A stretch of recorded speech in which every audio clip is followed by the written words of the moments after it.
Boa noite, hoje dia 7 de abril de 2024. Muito bem, para hoje nós temos a parábola do filho pródigo, capítulo 15. É uma das páginas mais belas de toda a Bíblia, né? E nós vamos ler a parábola do filho pródigo, mas antes eu preciso situar qual é o contexto. Né? Nós temos que ver o contexto. Por que ele está contando isso? Tudo bem? Então vamos lá.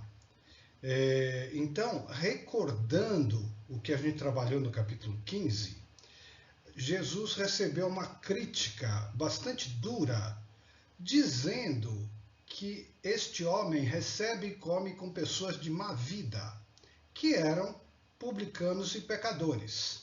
Né? Publicanos eram cobradores de impostos. Pecadores os mais diversos, entre eles as prostitutas, sempre muito citadas. Bom, muito bem.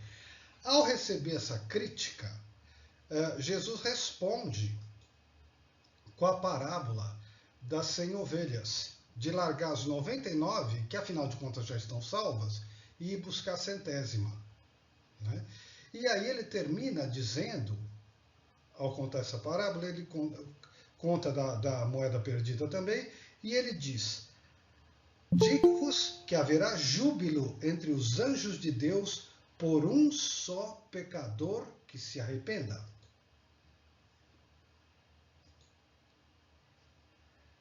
Muito bem. Então, ele já tinha dito: digo-vos que assim haverá mais júbilo no céu por um só pecador que fizer penitência do que por 99 justos que não necessitam de arrependimento. E aí, agora ele diz: digo-vos que haverá júbilo entre os anjos de Deus por um só pecador que se arrependa. Quer dizer, um só pecador que se arrependa. Arrependimento, já vimos que o contexto não é de remorso, o contexto é de tomar consciência. Então, esse um que tome consciência já vale a coisa toda, né? Então, o problema não são as 99 ovelhas, o problema é o um que se perdeu. Então, nós temos os exemplos, nesse contexto, da adúltera, que ia ser apedrejada. Nós temos os exemplos do bom ladrão na cruz. Exemplos de tomada de consciência. Eu lembro que também no encontro passado sobre Lucas, eu também falei mais uma vez de Jonas, que Jonas queria condenar a cidade de Nínive e Deus perdoou a cidade inteira. Ele ficou furioso. Mas a cidade inteira já estava salva. Deus estava preocupado em converter Jonas. Tá? Então, há sempre essa preocupação do resgate do que estava perdido. Né? Deus não quer ovelhas perdidas. Ele quer que todos voltem para casa. Então é nesse contexto, né, de ele dizer que, como é que é?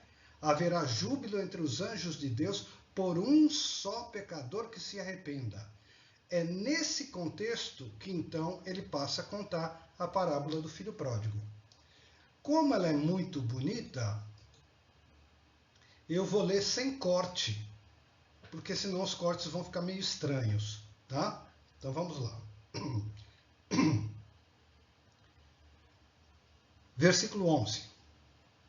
Disse também, dentro do contexto, um homem tinha 2 filhos.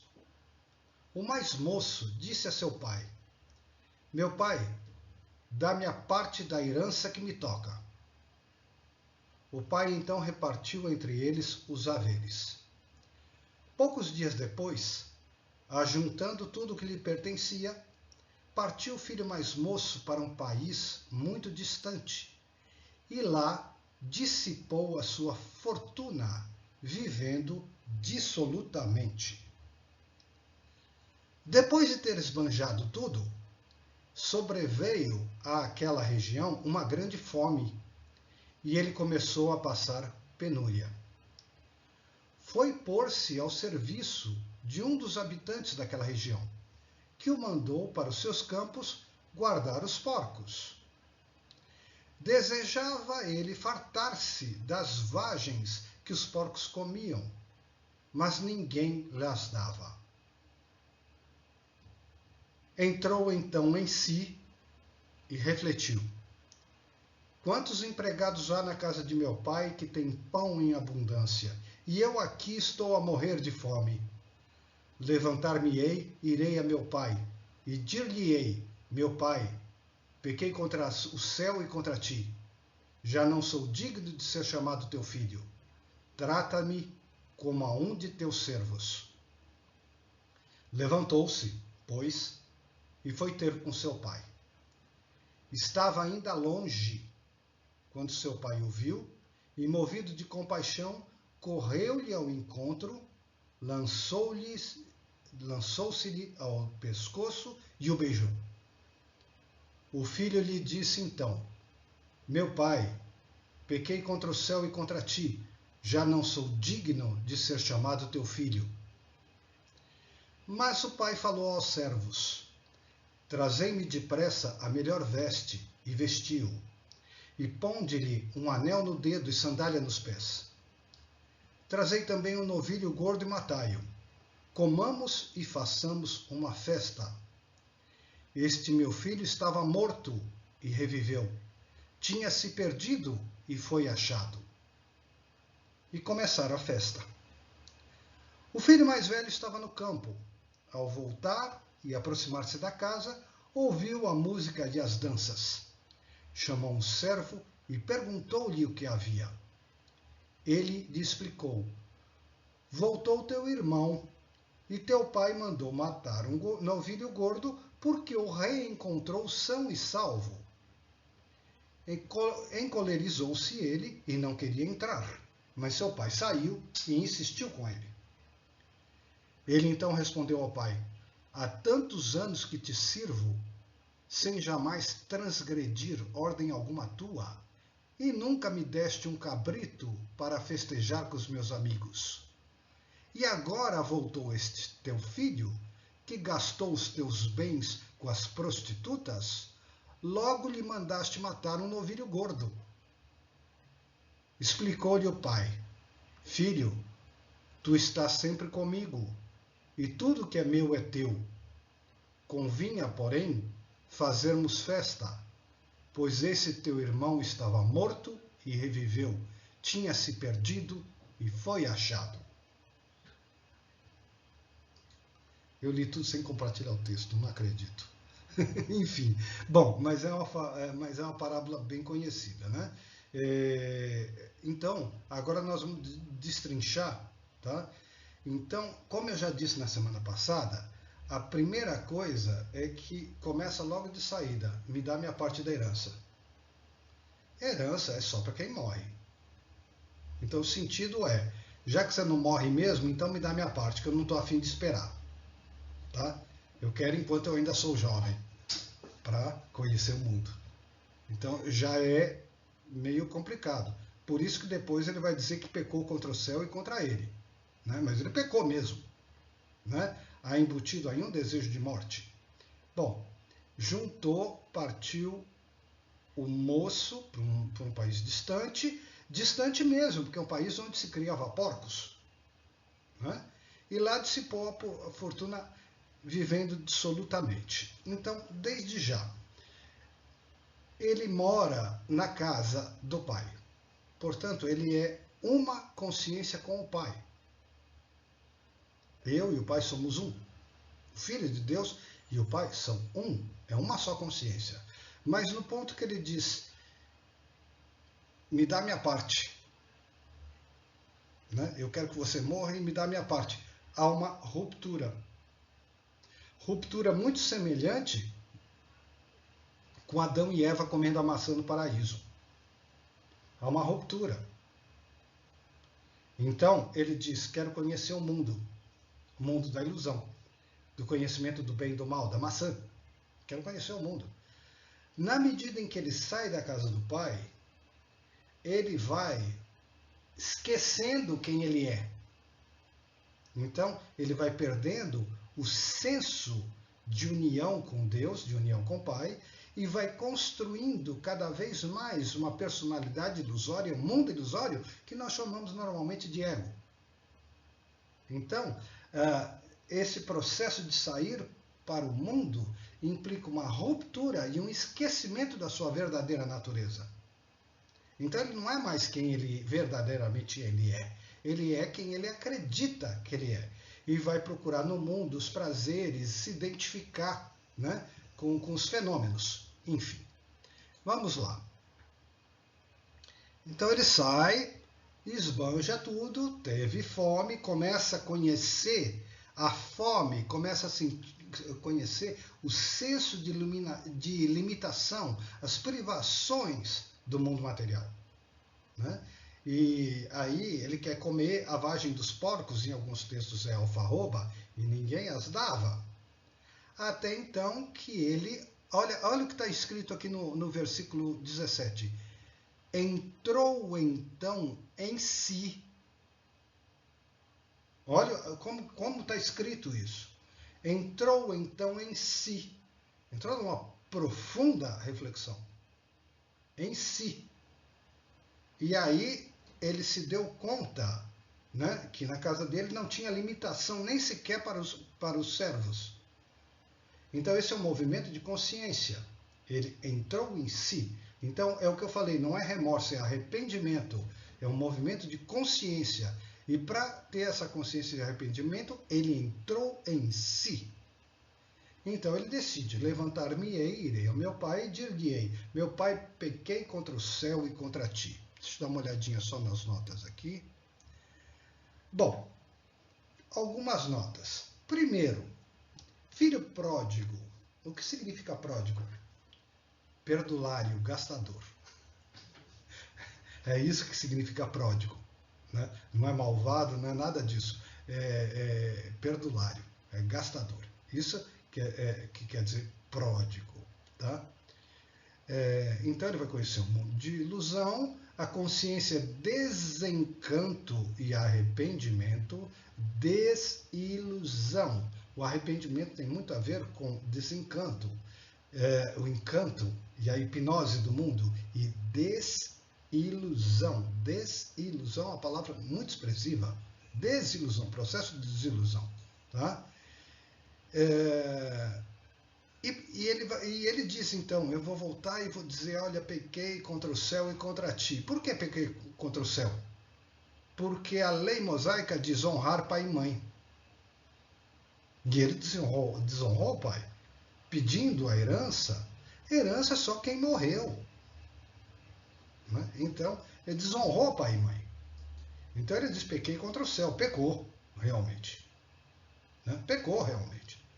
Porém, ele está decidido, então, a fazer um ato de contrição, né? A caminhar e tal, mas ele já tomou a decisão. Ele já virou as costas para o mundo dos porcos e já resolveu voltar para casa. Ele ainda está, nós estamos falando de arrependimento e de consciência, mas ele ainda está no nível do remorso, por causa da experiência.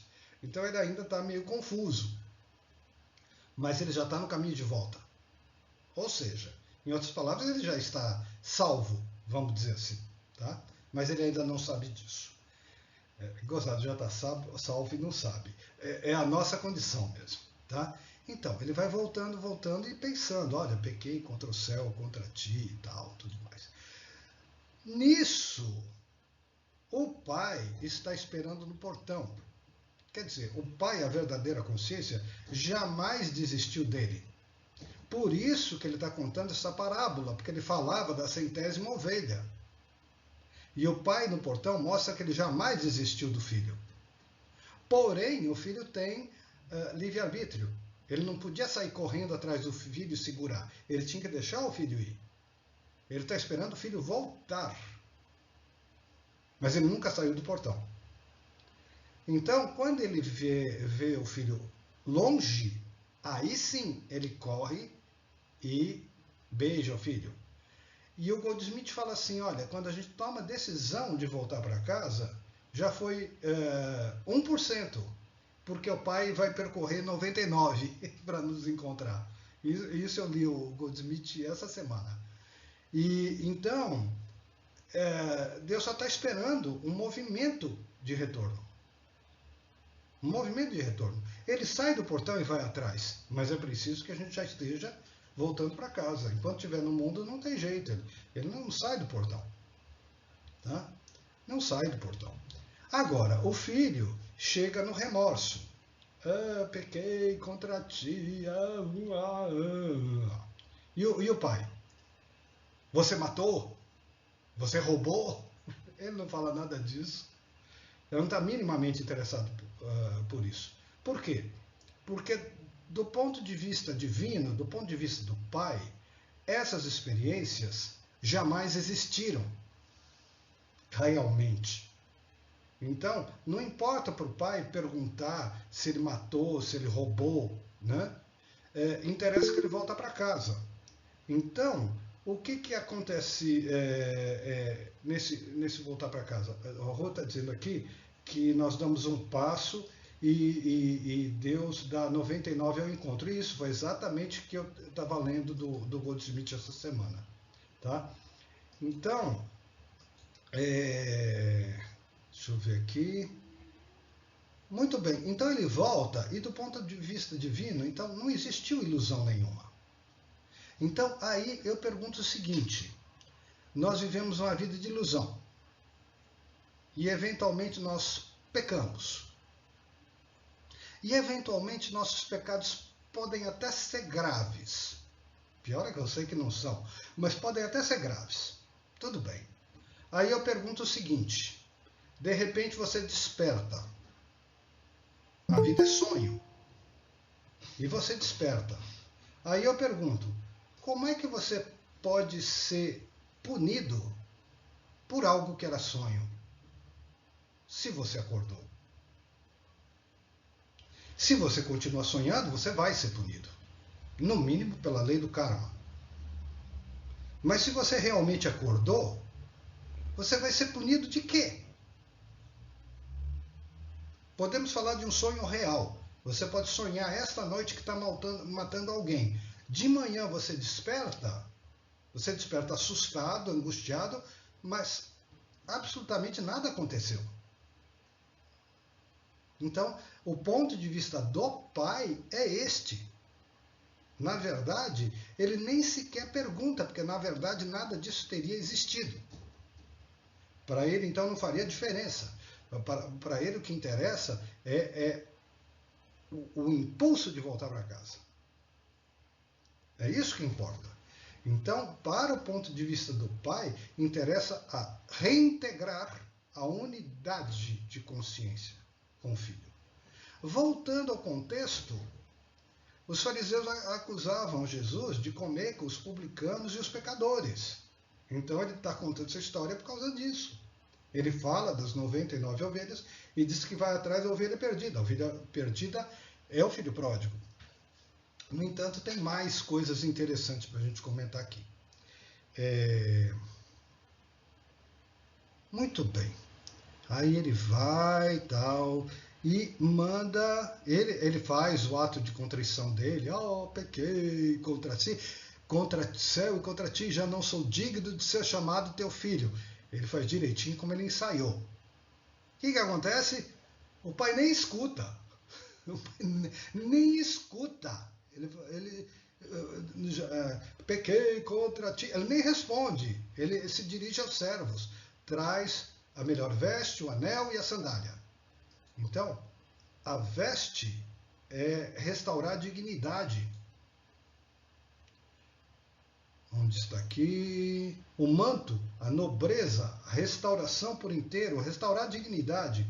O anel simboliza perdão e confiança e também a autoridade do Filho de Deus. E sandálias, a liberdade. Então, é para a liberdade que Cristo nos libertou, diz Paulo. Permanecei firmes, portanto, e não vos deixeis prender de novo ao jugo da escravidão. Do mundo, do banquete dos porcos e tudo mais. É para a liberdade que Cristo nos libertou. Permanecei firmes, não caia de novo. Então a sandália significa a liberdade. Aí aparece um outro trecho muito interessante. Aqui a sandália, tudo bem. Aí ele manda fazer a festa. Trazei um novilho gordo e matai-o. Comamos e façamos uma festa. Então ele diz: este meu filho estava morto e reviveu. Tinha se perdido e foi achado. E começaram a festa. Então ele estava morto e reviveu. Então a vida na ilusão é uma vida de morte. Por isso que nós, dentro da ilusão, passamos pela experiência da morte. Que Jesus veio dissolver a ilusão da morte na crucificação e na ressurreição. Então, aqui ele está dizendo, a experiência no mundo é uma experiência de morte. Né? Então, o Pai diz, estava morto e reviveu. São as palavras que o Pai fala. Estava morto e reviveu, tinha perdido e foi achado. Dentro do contexto de tudo que se tinha falado. Aí vem o filho mais velho, pergunta para o servo o que está acontecendo. O servo responde: voltou teu irmão e teu pai mandou matar o novilho gordo porque o reencontrou são e salvo. São e salvo. Muitíssimo diferente de dizer que estava morto e reviveu. Estava morto e reviveu é a palavra no nível da consciência. Está mostrando a diferença dos estados de consciência. Já o servo não, ele responde dentro da realidade mundana. Encontrou são e salvo. Ele podia ter morrido, mas de qualquer maneira ele está são e salvo e ali na frente ele vai morrer de novo. Então, é uma resposta de um outro nível de consciência. Aliás, não espanta, porque o filho mais velho também se mostra num outro nível de consciência. Aí é outro problema. Então, são e salvo. Mas o pai tinha falado outra coisa, tinha dito que estava morto e reviveu. Então, o filho fica com raiva e diz: nunca transgredi uma ordem tua, mas nunca me deste um cabrito para os meus amigos. Bom, então não deste os seus bens para meu deleite. Eu mereço, porque eu sou fiel. Merece. Mas isso não quer dizer que o filho pródigo, o filho mais velho, apesar de estar sob a proteção do pai e apesar da lealdade e da fidelidade, não garante uma elevação de estado de consciência. Então, a experiência do despertar é uma experiência que ele ainda não tem. E o filho pródigo teve através da dor. Não é o que se diz popularmente, o caminho ou pela dor ou pelo amor? O filho mais novo escolheu o caminho da dor e despertou. O filho mais velho está sob a proteção do pai, mas ele não despertou. Então, nós podemos entender como filho mais velho também os fiéis das igrejas.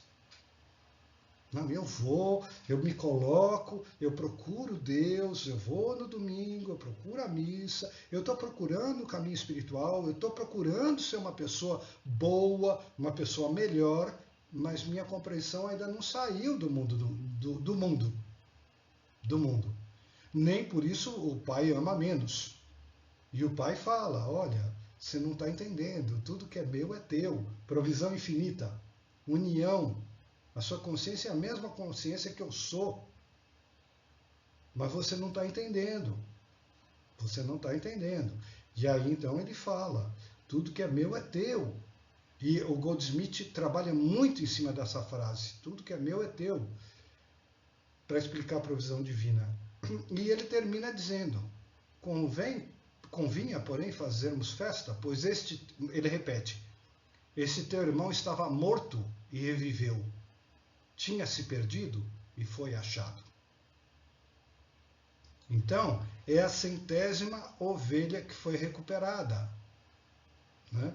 Então, o pai tem uma alegria especial de recuperar o que se perdeu e que se perdeu para o sofrimento no mundo.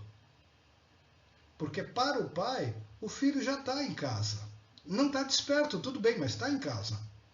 Tudo que é meu é teu. tá?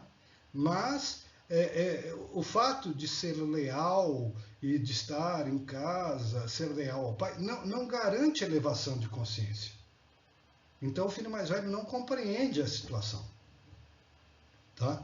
Nada desprezível. Uma pessoa honrada, né? Digna, não pecou contra os céus, né? Respeita pai e mãe. Uma pessoa boa, mas ele não compreendeu. Então não tem a grandeza, né, da consciência desperta e, portanto, da experiência do perdão. Porque, na verdade, ele não perdoa o irmão. Né?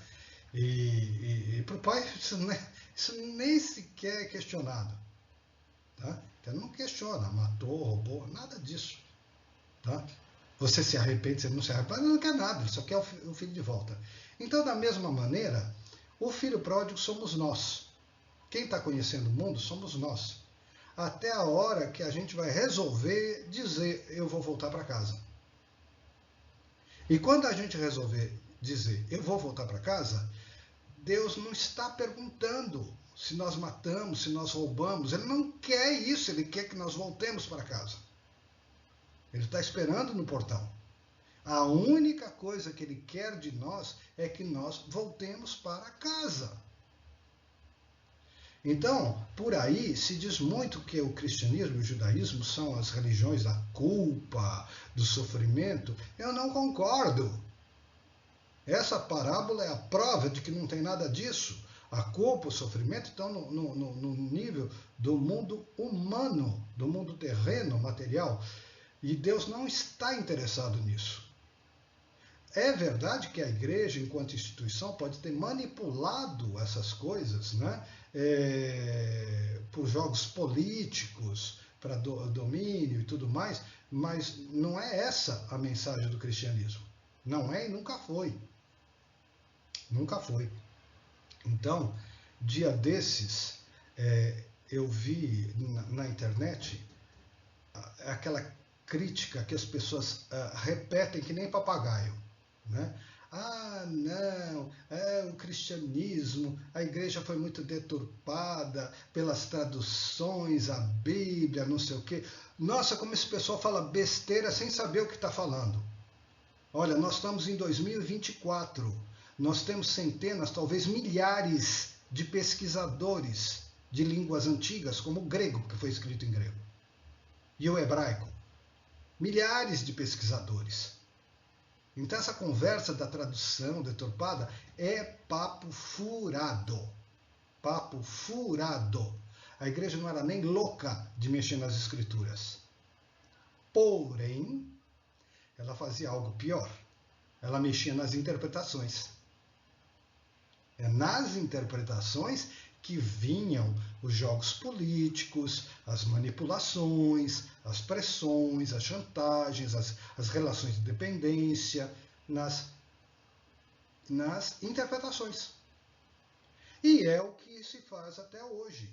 Nas outras denominações católicas, especialmente as neopentecostais, eles leem e entendem o que eles querem e pregam o que eles querem. Então sempre foi assim. O problema não é a escritura, o problema é o que se diz que a escritura traz. É outro problema. Né? Não é o que está na escritura, é o que você diz que a escritura está dizendo. E não está. Então cada um fala o que quer. É o fim do mundo. Cada um fala o que quer. Não é novidade, sempre foi assim. A igreja também, a católica também fez muito disso. Tá? E fez num nível grande, político, de disputas mundiais, de países, de nações. Foi grande o negócio. Tá? Mas a parábola do filho pródigo nunca foi mexida, nunca foi deturpada. E conta com absoluta clareza a nossa condição humana. Eu não conheço outra parábola que mostre com mais clareza qual é a nossa condição. A nossa condição é de filho pródigo.